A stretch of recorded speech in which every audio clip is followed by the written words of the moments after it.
para todos. Como Margarita estaba comentando, la idea de este espacio es que conversemos si los problemas a medida que se van haciendo más grandes requieren que los equipos sean más grandes. Entonces, la idea es que empecemos pues como con una conversación introductoria, hablemos de por qué es importante el tamaño en un equipo, hablemos también de por qué hay personas que hablan de un tamaño ideal de un equipo y los factores que influencian ese número de personas que compongan un equipo. Listo. La idea a grandes rasgos es esta. ¿Por qué estamos abordando este espacio? Bueno, yo he estado conectándome intermitentemente al Summit. Sin embargo, lo que he visto es que muchas personas están preguntándose, venga, ¿cuál es el tamaño adecuado de un equipo? Y también hay respuestas. Hay gente que dice, para mí son 7, para mí son 6. Acabamos de escuchar a Su, que su equipo es de 9 personas y le está yendo súper bien con eso. Entonces, la idea es que entendamos un poquito más la complejidad que tiene el hecho de agrupar personas para trabajar en un proyecto o en una necesidad puntual. Esos factores, cómo empiezan a hacerse notables y visibles dentro de la comunicación, dentro de los equipos, para que ya al final, si lo logramos hacer de la mejor manera, los que me están escuchando tengamos un poquito más de noción y un poquito más de idea de qué involucra la conformación de equipos y que tengamos esa conciencia de si tenemos un equipo muy numeroso, cómo darnos cuenta y cómo empezar a trabajar esos casos cuando nuestros equipos son muy numerosos. Listo. Entonces, ¿por qué el tamaño de un equipo es importante? Hay muchas razones por las cuales es importante el tamaño de un equipo y lo inicial para esa aproximación es entender las necesidades o el tamaño de las necesidades. Yo no puedo pretender construir un sistema de gestión documental, por llamarlo de alguna forma, con un equipo de 4 personas donde posiblemente no tenga todas las capacidades necesarias para desarrollar ese tal objetivo. Entonces, el problema en cierta medida nos indica cuántas personas un equipo puede necesitar para entregar valor. Sin embargo, ¿qué pasa? Aquí ocurre un fenómeno bastante interesante de la mente humana y es que nosotros tratamos de hacer un reduccionismo a los problemas. Entonces, cuando el problema incrementa su tamaño o vemos que se convierte en un problema un poco más complejo, pero que además tenemos el tiempo constante, tendemos a hacer una asociación lineal a que como creció la cantidad de trabajo que tengo que hacer, no tengo en cuenta la complejidad, entonces el equipo debe ser más grande. Y lo que no nos damos cuenta es que al momento en que crece el trabajo, aquí lo tengo pues representado con el cubo de Rubik, que me parece un ejemplo bastante diciente. Entonces aquí tengo un cubo normal de Rubik y aquí tengo un pentágono, si no estoy mal, si es un pentágono de Rubik.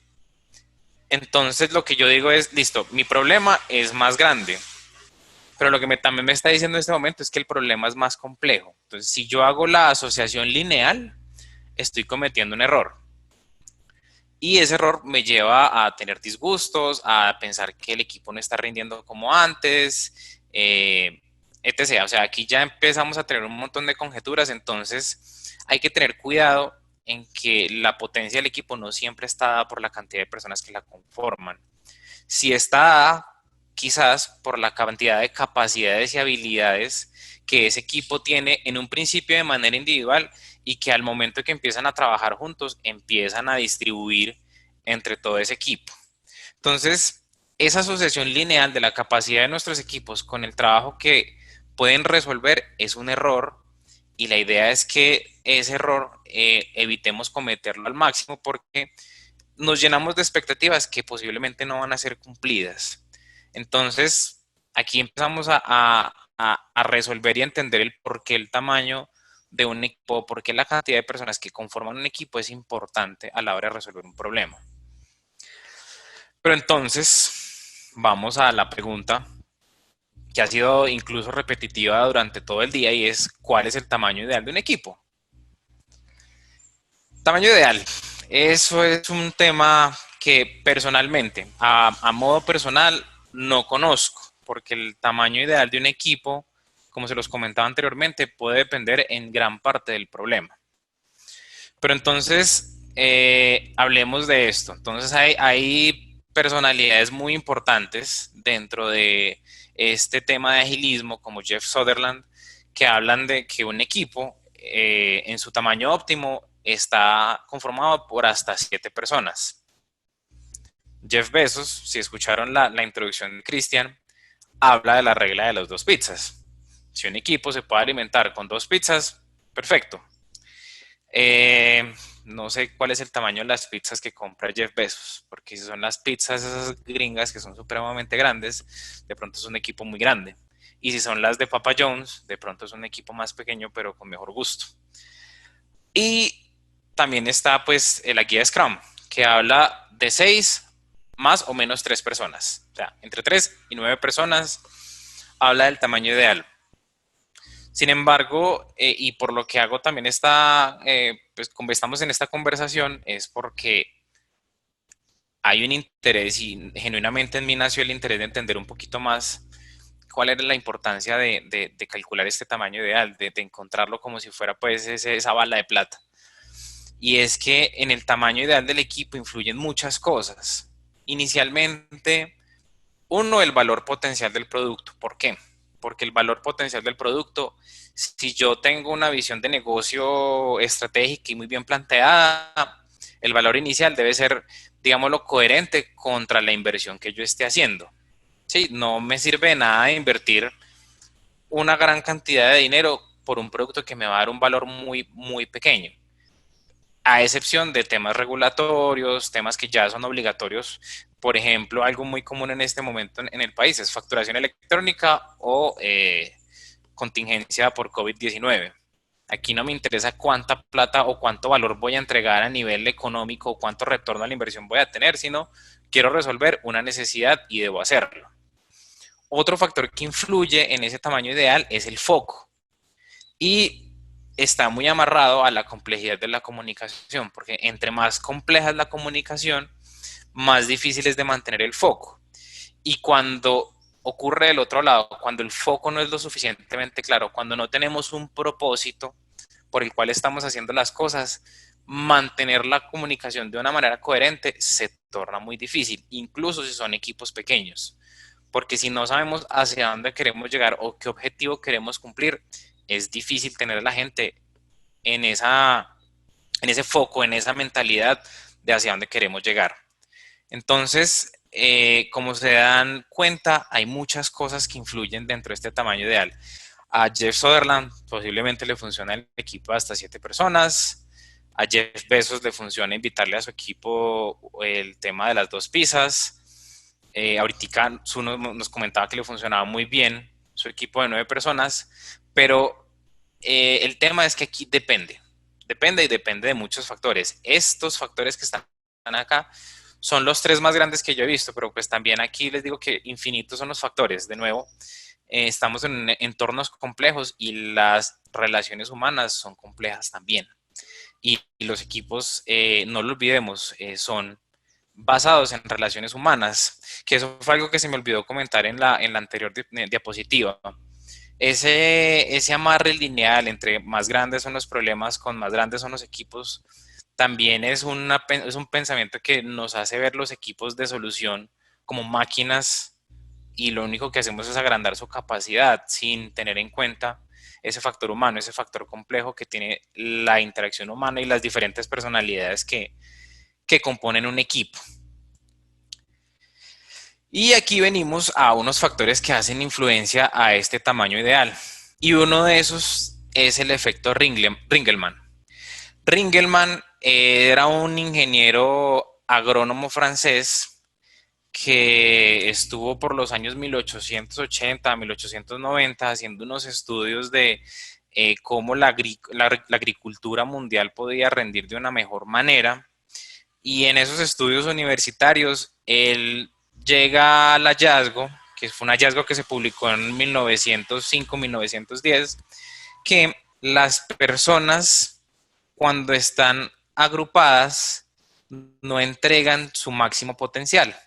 Sí, es decir, digámoslo, mi capacidad individual cuando yo me agrupo con otras personas se disminuye. Hay dos razones por las cuales eso puede llegar a ocurrir. Uno es por la pérdida de motivación, porque las personas muchas veces en esa búsqueda de realización y demás cosas quieren ser o tener ese papel heroico que muchas veces dentro de los equipos no tenemos. Y si los tratamos de tener, empezamos a generar muchos conflictos. Y por otro lado están los temas de coordinación, y es que cuando yo estoy en un equipo, mientras uno de mis compañeros está dando el máximo esfuerzo, yo de pronto estoy relajado, y viceversa, cuando yo estoy dando mi máximo esfuerzo, de pronto mi compañero está relajado. Entonces, cuando esos esfuerzos no confluyen y no se dan al mismo tiempo, se ven en una caída de rendimiento. Entonces, la gráfica es bastante sencilla. Lo que yo espero a medida que incrementan los integrantes de un equipo es que ese crecimiento en esfuerzo sea lineal, y más allá en esfuerzo, también amarrarlo a la entrega, entonces que eso crezca linealmente. Sin embargo, lo que vemos acá es que a medida que van incrementando las personas, por estos dos factores que les comentaba, esa pérdida de motivación o esos problemas de coordinación al momento de dar nuestro máximo esfuerzo, se empiezan a ver disminuidos. Esto está probado y comprobado desde hace muchos años. De hecho, el experimento que él hacía era con el tema de las cuerdas, el tema de tener una cuerda y dos equipos a ambos lados jalándola, y de ahí fue que él empezó a determinar eso. Pero si lo traemos a este momento de hoy, al día de hoy, al desarrollo de software, al desarrollo de soluciones, al desarrollo de productos, esto se cae. Entonces, lo que quiero también invitarles a ver es que esto tiene un costo, o sea, este delta tiene un costo, y va teniendo un costo desde tempranas etapas, ¿sí? Teniendo en cuenta el número ideal. Pero lo que en nuestro papel de dueños de producto, líderes de negocio, incluso desde el Agile Coaching o desde el Scrum Master, es también darle a entender eso a nuestros clientes cuando quieren crecer. Porque pues para una consultora es fantástico crecer, pero lo que queremos es también crecer de una manera saludable, entregando valor. Entonces lo que queremos ver es que esta inversión de acá se vea retribuida con valor. Si esta inversión de acá no se ve retribuida con valor, quizás no vale la pena que el equipo crezca. Quizás vale la pena de pronto esperar un poco o revisar esos mínimos productos viables para que entreguemos valor pronto. Sí, o sea, esto no sé, o este efecto que les estoy comentando, que de hecho hace muy poco tiempo me di cuenta que también lo citaban en Management 3.0, no es que este efecto o este fenómeno sea una camisa de fuerza para que evitemos que los equipos crezcan. Los equipos pueden crecer mientras se mantenga una comunicación saludable, mientras se mantenga un foco, mientras estén esos valores muy bien reflejados, puede crecer. Pero sobre todo mientras la inversión que yo estoy haciendo en esas capacidades, en esas personas, sea retribuida al final con el valor potencial que tiene mi producto. Listo. Y bueno, este efecto Ringelmann también hace mucho tiempo lo analizaron y le dieron un doble clic más en el tema del software, en este libro que se llama Demystifying the Black Art, Software Estimation. Aquí yo uso un grafiquito que tiene adaptado Javier Garzás. Si no lo han visto en su blog, les recomiendo que vayan y chequen, escribe artículos muy, muy buenos. Y en este libro, ¿qué es lo que hicieron? Hicieron un análisis de proyectos de más de 80.000, 90.000 líneas de código. Aquí sí ya estamos hablando de puro software. Y estaban viendo cómo crecía el esfuerzo en meses del equipo versus lo planificado versus el tamaño del equipo. Entonces, aquí en esta primera parte, en estos primeros dos, tres categorías de equipos, Vemos que la planificación en meses de pronto fue muy optimista en cuanto al esfuerzo de meses del equipo. Sin embargo, cuando ya crece el equipo, vemos que el rendimiento del equipo se ve realmente desbordado frente a lo que yo tenía planificado, teniendo en cuenta que tenía muchas más personas. Entonces yo lo que digo es, venga, no, yo creo que me voy a demorar este tiempo porque es que tengo entre 15 y 20 personas. Imposible que no nos demoremos o que nos demoremos lo mismo más de lo que nos demoramos teniendo 5 o 7 personas o 9 y 11 personas. Entonces, digamos que esto ya se ha visto en el software. De hecho, si alguno de ustedes tuvo la oportunidad de estar en la charla que dio Juan David, que esa fue a las 9 de la mañana, cuando él nos comentaba sobre el Kado Report, muchas cosas del Kado Report también van involucradas en esto, proyectos que toman muchísimo más tiempo y que son proyectos o que bien no salen exitosos o que salen con un reto muy particular porque alguno de esos factores de alcance, tiempo, costo, ese triángulo de hierro, se tuvo que romper por alguna circunstancia. Entonces, esos proyectos seguramente están desde este lado o desde este lado. Pero yo creo que el retraso que pueda llegar a tener un proyecto que se hace porque las personas no son suficientes frente al proyecto que se retrasó, porque e incluso habían muchas más personas, tiene efectos diferentes. Ah, me faltó una inversión pequeña, que no fuera de 3 personas, sino que fuera de 5 personas. Está bien. Pero ahora, no, es que yo contraté 20, así todo salí tarde. Ahí hay un problema mucho más grande, en mi opinión. Sin embargo, les dejo aquí el enlace. Aquí está pues la cita para que ustedes lo puedan leer cuando les entreguemos las memorias. Esta es la partecita también desde el efecto Ringelmann, ya visto un poquito más desde el tema software. Listo. Sin embargo, para continuar con este cuento, entonces tenemos a este señor Ringelmann, francés hace muchos años. Hablamos del manifiesto ágil, que nos lo comentó Carlos, también lo revisó un poco Julián, y empezamos a ver que las personas son más importantes que los procesos, o sea, las interacciones sobre los procesos, tenemos que empezar a darle más valor. Entonces, aquí hay personas que se ponen a hacer pues un poquito más de trabajo y a investigar, indagar un poquito más sobre esto. Y hay un señor que se llama Lorenzo Pascualis, que escribe en compañía o basándose en muchos de los textos que tiene Jeff Sutherland y un montón de pensadores del agilismo, que se llama Las etapas de la complejidad del trabajo en equipo. Y esto básicamente es cuantificar en cierta medida la complejidad que tiene. Si se acuerdan o si lo tenemos claro, vivimos en un entorno VUCA, volátil, incierto, complejo y ambiguo, y medir la complejidad no es que sea la mejor práctica, pero pues tenemos que tener una cierta aproximación para saber cómo nos estamos parando.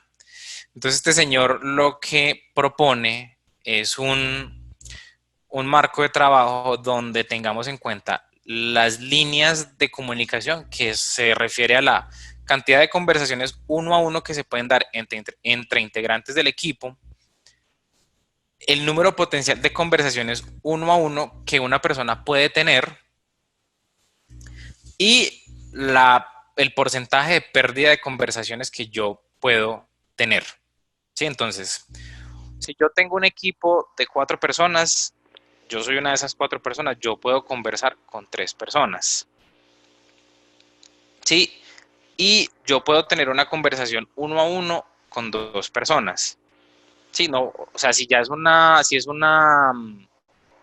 red muy grande, esto va a ir incrementando y digamos que en este punto del equipo de 4 yo me voy a perder una tercera parte de las conversaciones que se están dando. Si en este momento no es lo suficientemente claro, ya vamos a pasar a ver esa complejidad en determinados números y vamos a ir entendiendo eso. Listo. Entonces, el primer equipo, si nos basamos en lo que nos dice Scrum, es que el primer equipo es un equipo de 3 personas, donde las líneas totales de comunicación son 3 Entonces, y cada persona puede tener hasta 2 conversaciones uno a uno. Yo no converso conmigo mismo en un equipo de 3. Y yo, si hay personas que están teniendo conversaciones uno a uno y yo no estoy, la cantidad de conversaciones que yo me puedo perder así es una conversación. ¿Sí? ¿Esto qué significa? Yo me estoy perdiendo una tercera parte de las conversaciones que se están dando. Dentro de este framework, eso se llama etapa de crecimiento, ¿sí?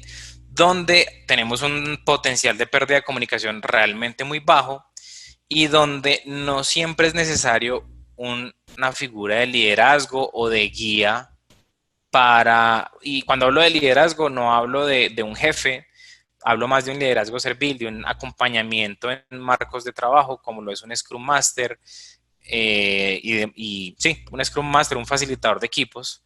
A ese liderazgo es el que hago referencia. Entonces, si bien no es obligatorio que exista ese liderazgo, se recomienda con el fin de que se mantenga un foco dentro de ese equipo de 3 personas.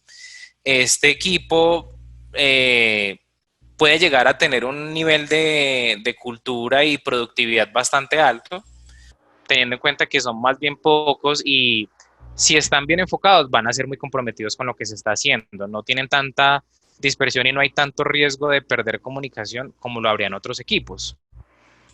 Cuando ya estamos hablando de un equipo de 4 personas, entonces un equipo de 4 personas tiene un total de 6 líneas de comunicación y 3 líneas de comunicación uno a uno.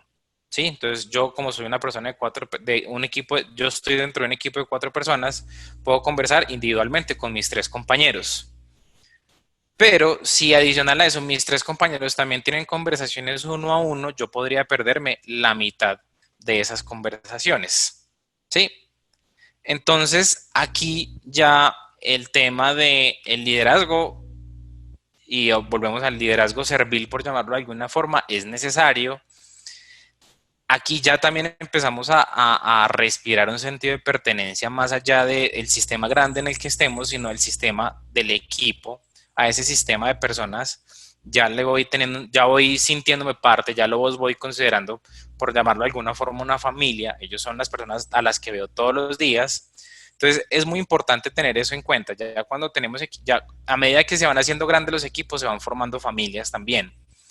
Entonces, eso también genera que se vayan creando microculturas en las que yo sé ya cómo las personas van trabajando, cuál es la mejor forma de aproximarse a otras personas y voy adaptando o no voy adaptando, el sistema solo se va adaptando de acuerdo a esas microculturas. ¿Qué es lo importante aquí? Que el liderazgo debe aparecer para que esas microculturas no sean generadores de conflictos. ¿Por qué? Porque somos personas, porque tenemos puntos de vista independientes, porque a veces nuestros puntos de vista pueden chocar y porque ya también estamos viendo que la cantidad de comunicaciones que yo puedo estar perdiéndome se va elevando. Ya estamos hablando de que el 50% de las comunicaciones uno a uno me las voy a ir perdiendo. Entonces, esa falta de comunicación también puede generar conflictos y eso es importante. Manejar Kanban, Scrum, Scrumban ya empieza a verse como una buena forma pues para mantener este índice sobre todo lo más minimizado posible. Si bien esas personas por hacer Scrum o por hacer Kanban o por hacer Scrumban no van a reducir este índice, lo que sí van a hacer es que van a haber comunicaciones conjuntas más seguido que evitan que lo importante se lo pierda alguna persona del equipo. Listo. Ya después de eso entramos en la etapa de la comunicación. ¿Por qué? Porque aquí ya más de la mitad de las conversaciones me las pierdo. Un equipo de 5 personas tiene un total de líneas de comunicación de 10. Tiene una capacidad de conversaciones uno a uno de 4 y me puedo perder hasta 6 conversaciones uno a uno. Entonces, ¿qué es lo primero que yo les recomiendo? Atención. Y lo dice el framework, pero también lo he vivido en experiencia propia. atención a las redes de comunicación es clave, y ahí entra mucho más en importancia el de estar llevando un marco de referencia como lo es Scrum y Kanban, donde ceremonias como el Daily Meeting son absolutamente importantes, porque lo que hace eso es pulir un poquito la comunicación del equipo. De nuevo, este número o este porcentaje de potencial de comunicaciones que me voy a perder no lo voy a disminuir. Sin embargo, lo que puedo lograr en esas ceremonias es una alineación, una reconfirmación del foco, un entendimiento a problemas que de pronto en conversaciones individuales se pueden ir diluyendo. Entonces, lo primero es clave la atención a la comunicación del equipo, y donde ya es altamente recomendado mantener un marco de trabajo. Y aquí de hecho lo menciono como lo es Kanban o como lo es Scrum. Porque estén de moda, no. En realidad es porque cualquiera de estos dos marcos de trabajo nos van a ayudar a tener una facilidad de entendiendo hacia dónde vamos, donde podemos abrir conversaciones en torno hacia el foco y hacia lo que estamos buscando. Hay ceremonias, sí, en Kanban hay muchos temas de visualización, sí, pero también dentro de esta etapa de comunicación también es clave limitar trabajo en proceso, entender qué está pasando con nuestros compañeros, empezar a desarrollar temas de cross-funcionalidad. También, como lo hablaron en charlas anteriores, el tema de transformar un equipo en un equipo de alto desempeño, viene con esto, viene con que un equipo, además de vivir esas etapas que tiene Tuckman o que propone Tuckman, también empiece a desarrollar esa comunicación, a entender cuál es el foco, a entender protocolos que les permita estar alineados como equipo. Es muy importante, y eso es lo que nos entrega Scrum y Kanban. Listo. 6 personas. Ay, yo me equivoqué acá. Aquí son 6. Y es la etapa de la entropía. ¿Sí? Entonces ya aquí cobra mucha más importancia el tema de la comunicación, y les voy a hablar por qué se llama entropía. Y la entropía está definida como la medida de incertidumbre existente ante un conjunto de mensajes. Es decir, como ya son más mensajes, ya también esa incertidumbre puede verse aumentada. Entonces, por eso esta etapa se llama etapa de la entropía.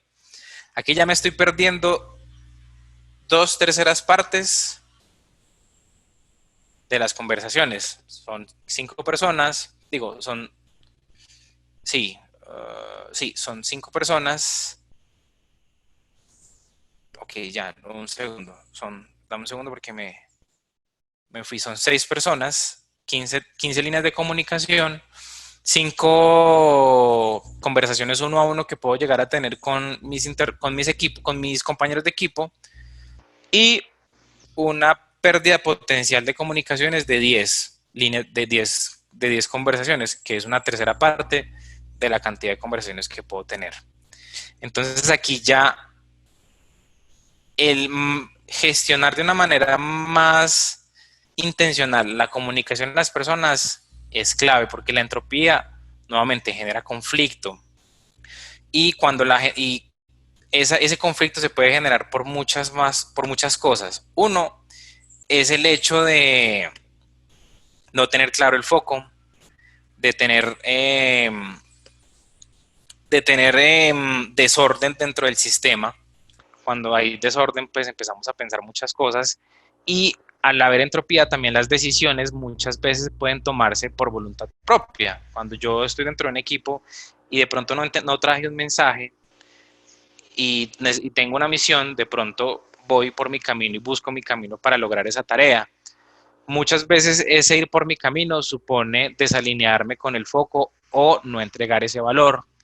Entonces, la figura del Scrum Master o del Agile Coach, dependiendo de la necesidad, es clave, porque te permite seguir proyectando valor, es decir, seguir proyectándote en ese valor potencial que vas a entregar, y sobre todo a mantener el foco. Y entendiendo el foco no solo como que el equipo tenga foco, sino que el sistema completo tenga foco. Que desde el dueño de producto y desde el negocio exista un foco también ayuda a que esta etapa de la entropía sea un poquito más suave de llevar.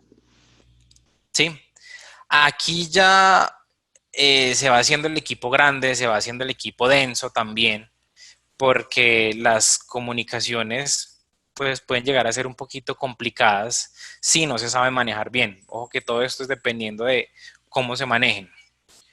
Y ya cuando entramos al equipo de 7 personas, este señor lo bautiza como la etapa del escalamiento, donde yo puedo tener 21 conversaciones individuales, o sea, un total de 21 conversaciones, perdón, 6 conversaciones individuales con mis compañeros de equipo y yo me estoy perdiendo 15 conversaciones. Entonces aquí yo ya me estoy perdiendo un montón, un montón de conversaciones. Entonces, ¿qué pasa? Esto ya se va haciendo muy pesado para un equipo Scrum o un equipo Kanban, dependiendo, hablamos de un equipo Kanban de 9 que es muy bueno. Entonces, aquí ya es necesario la dedicación 100%. ¿Y por qué hablo de esta dedicación 100% a un equipo por parte de un Scrum Master? Porque muchas veces ocurre que un Scrum Master puede estar atendiendo 2 equipos o incluso 3 equipos. Hay casos, los menciono porque existen. Entonces, cuando se da eso, si el Scrum Master está trabajando con 2 o 3 equipos, créanme que va a ser una tarea titánica, va a ser una tarea muy dura y el equipo va a empezar a presentar ciertos elementos disfuncionales que de pronto no son propios de la agilidad, pero que se estarán dando. Pérdidas de comunicación, pérdidas de foco, a veces no se cumplen los objetivos, cuando vemos por qué no se cumplen los objetivos, es más un tema de comunicación o es que no, esto no fue claro. Entonces ya las discusiones pueden llegar a tornarse un poquito más complicadas. Es más, ya llevar retrospectivas o llevar dailies pueden llegar a ser muy, muy tediosos. Ya pueden llegar a consumirse más del timebox que se recomienda. Entonces, ¿por qué le llamamos etapa del escalamiento? Por eso, porque ya si estamos pensando que ese equipo debe crecer, antes de agrandar el equipo per se, deberíamos empezar a pensar cómo empezamos a buscar flujos de valor dentro de lo que estamos resolviendo para que dividamos ese equipo y cada uno de los equipos empiece a darle valor a cada uno de esos flujos de valor. Por eso yo lo pongo acá. O sea, aquí tengo un flujo de valor muy, muy grande, posiblemente. Lo más saludable es antes de agrandar el equipo, mejor dividamos los flujos de valor, viendo cuál es más importante o cuál es más valioso, también puede pasar, y a partir de eso empezar a dividir los equipos. Marcos de escalamiento, hay bastantes. Los más conocidos o los que yo más conozco son Safe, Scrum of Scrum y LES. ¿Cuál marco de escalamiento escoger? Eso es una decisión que se toma a nivel del entorno en el que uno esté. Si ya uno es una empresa o trabaja en una empresa donde ya, por otro lado, de pronto ya han tenido experiencias con Safe o ya dijeron vamos a hacer escalamiento con Safe, pues la respuesta es Safe. Pero si tú estás empezando y estás en un equipo pequeño, de pronto prácticas como Scrum of Scrum o LES pueden llegar a ser un poquito más adecuadas. Eso también tiene que ver no tanto con lo que esté de moda o con lo que sea trendy en este momento, sino con lo que realmente sea valioso para nosotros. No, no es valioso de pronto, y ojo que yo no tengo nada en contra de Safe, no es valioso de pronto montarme en Safe si yo soy una empresa muy pequeña y al hacer Safe me involucra a hacer un montón de ceremonias y preparar un montón de cosas y dar una vuelta muy grande donde en vez de ganar agilidad voy a perderla. Entonces hay que ver ese esfuerzo también que supone hacer un escalamiento, cómo se gestiona. Entonces eso ya es otra charla para otra ocasión. Pero entonces, si se fijan, estas etapas que están acá, con sus fórmulas matemáticas, lo que bien nos dan son unos pequeños indicadores para ver cómo puede llegar a ser la complejidad de la comunicación en un equipo. Tienen que hacerla siempre, ¿no? Yo creo que con esta presentación, una vez yo le haga la corrección aquí de la etapa de la entropía y se las comparta, pues ya tienen un marco de referencia pues para ver cómo podrían estar sus equipos. Esto, como hablábamos, no es un tema exacto y aquí habla mucho de la experiencia y esto les podrá hacer mucho sentido a algunos y a otros no tanto porque también esto es a medida de la experiencia que uno vaya teniendo como facilitador de equipos ágiles o Scrum Master o como lo llamen donde ustedes estén trabajando, ¿sí? Esto es solo una medida que les puede dar algunas ideas sobre qué es lo que pueden estar eh, presentando en sus equipos, pero el día a día, la interacción, el conocer las personas, les va a dar a ustedes aún mucha más información. Listo. Entonces, ¿cuáles son las señales de que los equipos son muy grandes? Entonces ahora ya salimos de esa parte en cierta medida teórica y después numérica de la complejidad y ahora sí vámonos a señales muy, muy palpables de que esos equipos son muy grandes y qué podemos hacer. Entonces, yo tengo 3 señales a las que les voy a dar mucho foco y es, uno es el tiempo del daily, dos son las retrospectivas complicadas y tres es la desalineación constante. Estos 3 elementos les pueden estar dando a ustedes muchas pistas sobre el tamaño de ese equipo. El tiempo del daily, lo mencioné hace un momentico, si el tiempo del daily se hace muy largo, se hace más de 15 minutos, se convierte en una reunión de media hora o más, ojo, porque entonces puede ser por 2 razones, ¿no? Una, porque no se están respetando las reglas del daily y se está haciendo un microseguimiento, lo cual no tiene nada que ver con que el equipo sea muy grande, o el equipo es muy grande y el hacer la ronda por las personas que tienen que hablar se convierte en algo muy largo. Entonces, si es el segundo caso, tengan cuidado, posiblemente el tiempo del daily se está haciendo muy largo. ¿Y esto qué implica? Que es largo el daily o que estamos perdiendo 45 minutos. No, no tiene que ver con eso. El asunto es que es el foco o la atención que cada integrante del equipo puede estar poniendo dentro del daily. Posiblemente ya cuando el tiempo del daily se extiende tanto, ya las personas dejan de tener ese espíritu de equipo, de entender qué está pasando con el sistema y se preocupan solamente por lo que pasa conmigo mismo. Ya yo me preocupo por decir lo que dije y me dedico a mirar haciéndome el concentrado con lo que están diciendo mis compañeros. Y pues alguna que otra vez que me toquen, está bien. Pero eso no es lo que queremos de un daily. El daily es una conversación de inspección y adaptación del equipo diaria, donde yo tengo que ver cómo está el sistema y yo cómo puedo apoyar ese sistema para que cada día sea mejor.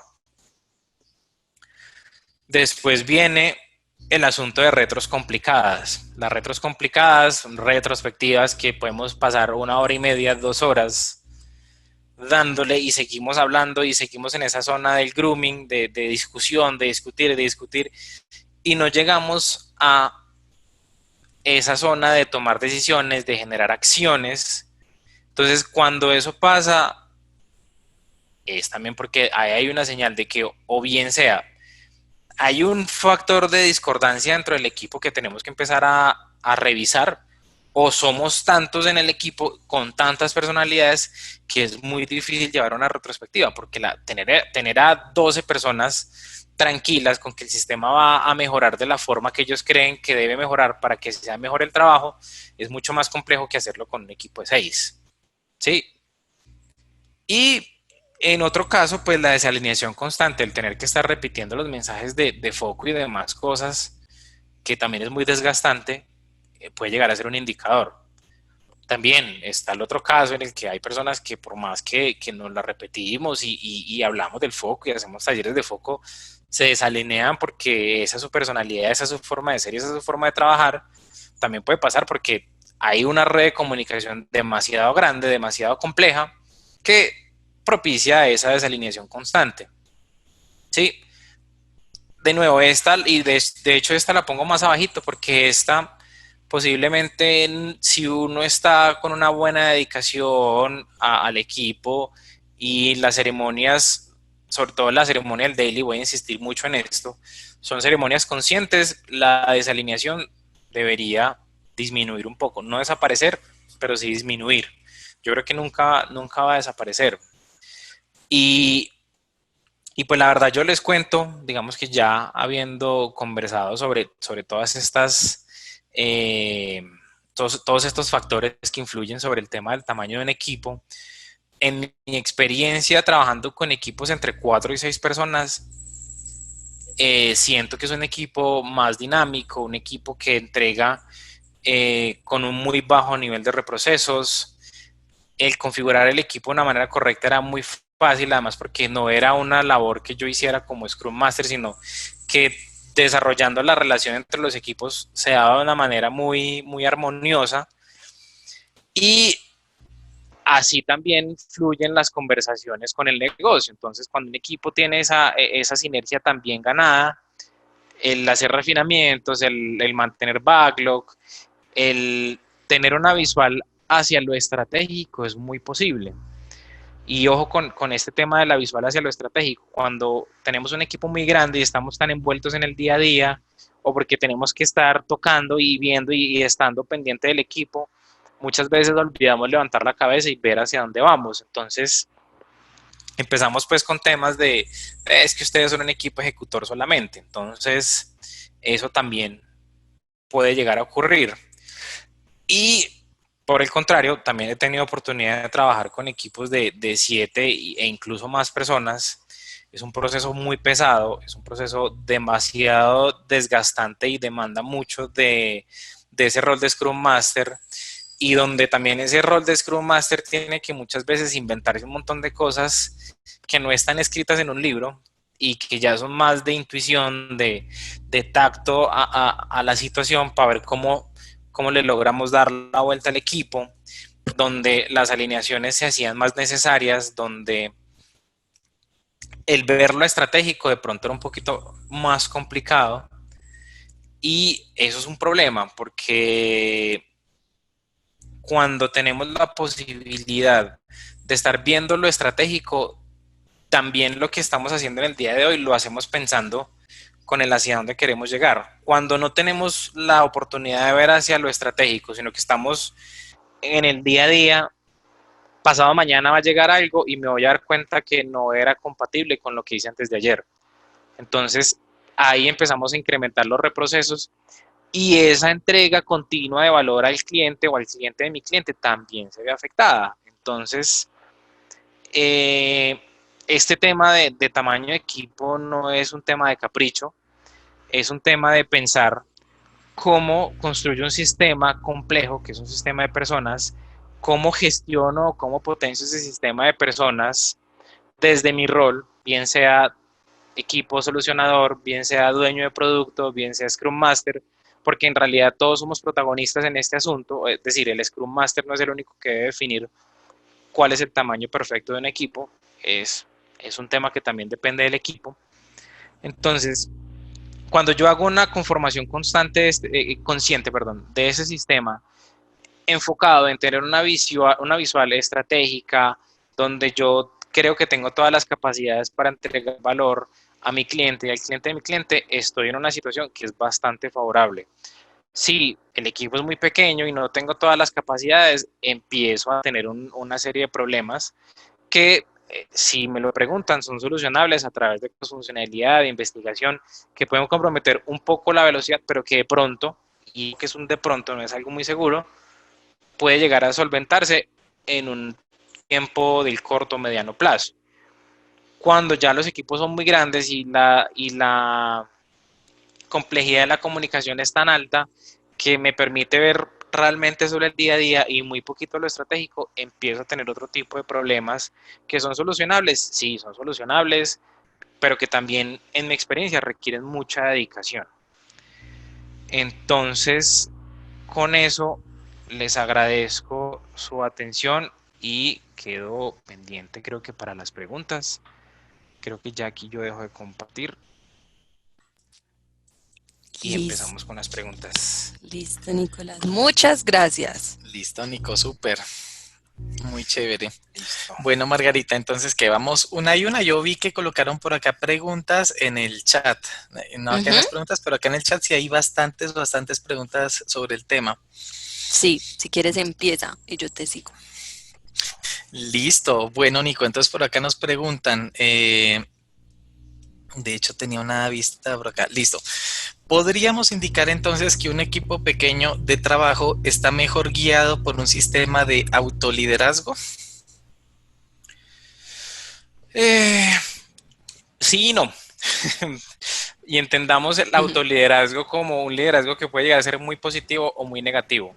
¿Que es más fácil que se forme un esquema de autoliderazgo en un equipo pequeño? Yo creería que sí, aunque en equipos grandes también se forman esquemas de autoliderazgo, pero posiblemente son varios.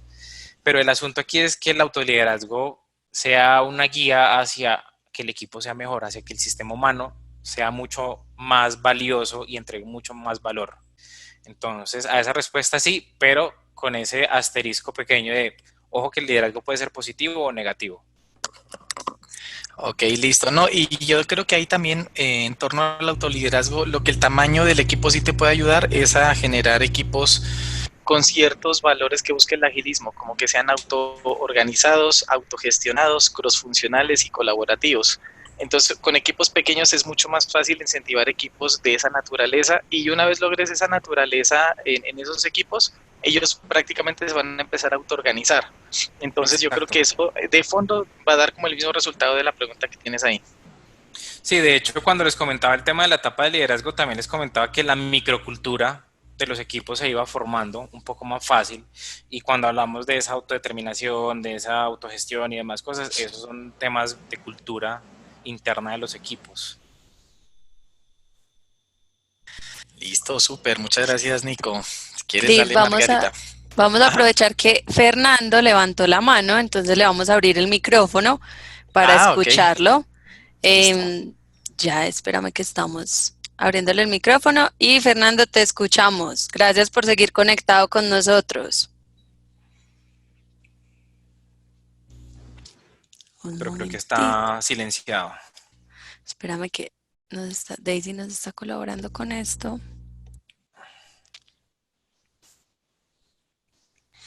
¿Será que Fernando nos escucha? Daisy nos está ayudando con eso. Yo mientras tanto les recuerdo, nos pueden seguir a través de nuestras redes sociales, Instagram, Facebook, LinkedIn como @somospragma. En nuestro sitio web encuentran Academia Pragma. Nuestro sitio es pragma.com.co. Ahí pueden encontrar muchos artículos, ebooks, pueden encontrar webinars, podcasts acerca de transformación digital, de agilismo, e-commerce. Entonces, súper bienvenidos, los esperamos por ese medio. Y espérenme, confirmo si ya estamos listos con Fernando. Mientras tanto, podemos ir leyendo otra pregunta. Listo, ¿Tienes por acá alguna tengo. ahí, Cris? Sí, de hecho había, Alexander quería hacerle suma a la pregunta anterior, de Juan, y dice, apoyado en el comentario de Juan, si deseo reforzar el autoliderazgo, ¿es mejor tener muchos equipos pequeños? No, no, eso tampoco es lineal. De hecho, yo creo que si quiero fomentar o reforzar ese tema del liderazgo dentro de los equipos, el tamaño del equipo no es un tema tan influyente como si lo sería el empoderar a las personas del equipo. Yo puedo tener equipos súper pequeños, pero si yo no les doy ese empoderamiento para que ese autoliderazgo surja, porque entendamos que esto estamos hablando de personas. Entonces, cuando estamos hablando de personas, hay unos factores emocionales, unos factores de reconocimiento, de felicidad que hacen que ese autoliderazgo salga. Entonces, si existe la motivación correcta, independiente del tamaño, mientras sea un tamaño sano, lo reitero nuevamente, ese autoliderazgo puede surgir.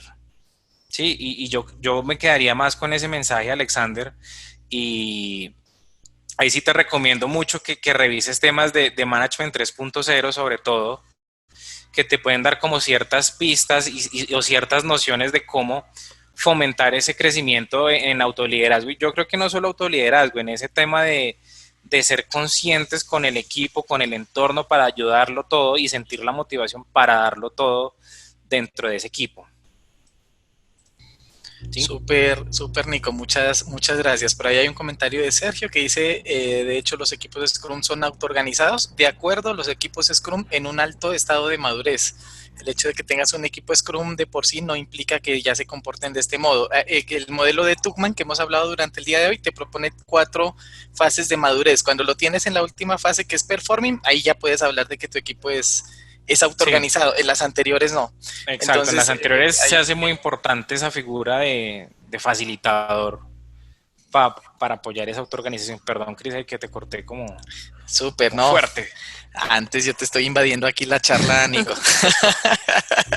Listo, Eh, Margarita. ¿Será yo- que viene yo- Fernando? Yo Espérame, aquí vi una Nico. pregunta, mientras tanto, mientras seguimos con Fernando, una pregunta de Carlos Ledesma, que habla de Ok. qué mecanismos o estrategias se pueden adoptar para alinear a algunos integrantes del equipo. Carlos, el mensaje, el mismo. Estrategias, yo creo que la estrategia de la conversación, de reforzar los mensajes en las ceremonias tipo daily son muy importantes. El tema de la alineación también es un tema muy conversacional, hay que ver esa persona por qué está desalineándose, por llamarlo de alguna forma, porque una desalineación también puede ser una muy buena idea. Entonces yo creo que el mecanismo más apto es la conversación y la visibilización del trabajo. Cuando yo visibilizo el trabajo, de pronto ahí voy cerrando un poquito el cono de la dispersión y a medida que voy dando las conversaciones de una manera correcta, también sigo cerrando ese cono de dispersión del equipo. Pero entendamos que son personas, entendamos que no son máquinas. Yo me voy feliz y por lo menos 2 personas de las que nos están escuchando, no sé cuántas son, se llevan el mensaje de no debemos pensar en un equipo como si fuera una máquina de producción, sino que es un sistema complejo, un sistema de personas que debemos también tomar medidas que van más hacia lo complejo que las medidas lineales. El tema de conversaciones y demás es muy importante. De nuevo, yo creo que para este tema, y este tema combina muchísimo con todo lo que es Management 3.0, si les gusta esto, yo creo que les va a encantar todo el tema de Management 3.0. Listo, Margarita, si quieres aprovecho por aquí hay una pregunta que la podemos resolver en 30 segundos y yo creo que le Listo. podríamos llevar un gran aporte. Lady Velasco nos pregunta cómo tener mayor control de un equipo independiente del tamaño sin ser invasivos o demasiado controladores. ¿Alguna herramienta? Sí, en Management 3.0 hay una herramienta que se llama la matriz de delegación. Esa te la recomendaríamos mucho que la mires porque en esa matriz tú puedes mirar como qué aspectos va a manejar tu equipo y qué poder de delegación o de empoderamiento quieres que tenga el equipo en cada uno de esos. Entonces, esa puede ser una herramienta que te puede servir para eso. Igual yo ahí también le dejo una pregunta a Lady para que ella lo piense y es ¿por qué queremos tener control de un equipo? Pero bueno, eso ya lo dejamos para otra conversación, pero yo creo que es más estar tranquilos y estar conscientes de que el equipo está haciendo lo más valioso para el cliente, más allá de tener control. Pero bueno, eso ya es otro tema también. El Delegation Poker que mencionaba Cristian es bastante bueno para eso. Bueno, ya para ir terminando, vamos a intentar con Fernando, quien fue que levantó la mano, vamos a escucharlo. Fernando, te invito porfa que prendas el micrófono y ahí ya nos das vía libre a nosotros para asignarte. 2 minuticos. Les queremos agradecer nuevamente a todas las personas que siguen conectados con nosotros. Ya vamos para la 9ª charla. Entonces, bueno, vamos a hacer antes de, creo que no nos dio con Fernando. Fernando, ojalá nos puedas dejar el comentario por el chat y podemos intentarlo ahorita. Vamos a empezar a hacer la votación de esta charla con Nicolás. Nicolás, mil gracias por esta charla, por ustedes, este muchas gracias. espacio, tu tiempo. Listo, Y gracias los a invito a todos. que voten. Muchas gracias, Nico. Listo, gracias a ustedes. Chao. Chao.